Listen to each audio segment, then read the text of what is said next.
guys, I'm back on YouTube with my own personal fitness content.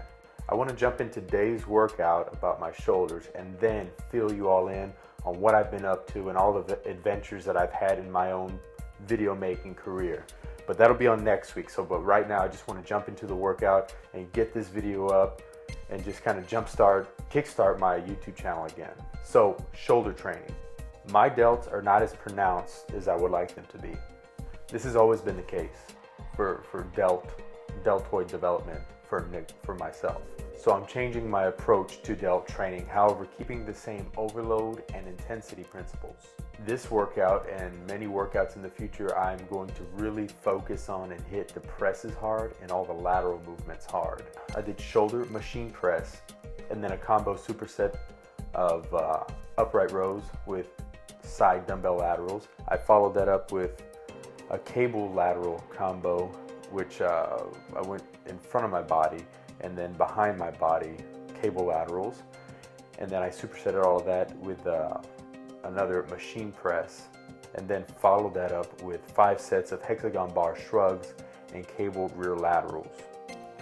I chose to focus heavily on lateral and pressing movements for a few weeks because those are the exercises that hit the area of the delt that gives a massive round look, that impressive athletic look.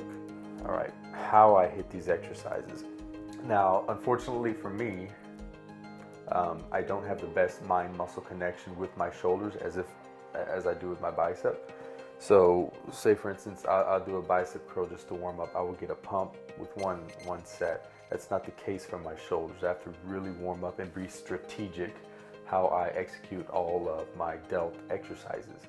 So in this case, I warmed up thoroughly, and then for the machine press, I played around with it, but after I got the groove going, I had my chest up and my elbows a little bit forward. So every time the eccentric portion of the rep, I could feel a big stretch in my front delt and also a little bit in the side here. So a big bulk of that front part of the deltoid.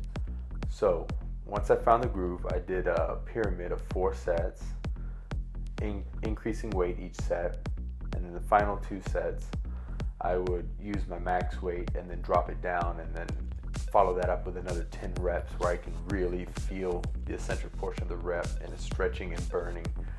So I followed that up with the combo, the superset of upright rows and the dumbbell side laterals. Now, how I executed the upright rows, I led off with my elbows.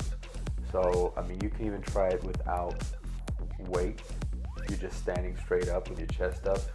Raise your arms and just lead off with your elbows. Not curling your elbows as if you're doing a bicep curl, but leading off with your elbows and just really squeezing the muscle on the top. So do that without any weight and make it really big squeeze, an intense squeeze on the top, and then follow that up with lighter weight and then progressively heavier weight. So I led off with my elbows for the upright rows, got about 15 to 20 reps, and immediately followed into dumbbell side laterals, totally feeling it, finding the groove, and feeling each and every one of those 10 to 15 reps. I did about 4 sets of those. And here again, I would utilize that overload principle and the intensity, and not just,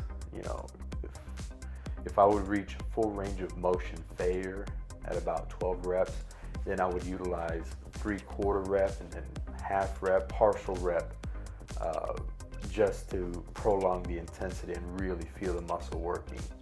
I followed that up with a cable, 2 variations of a cable side lateral.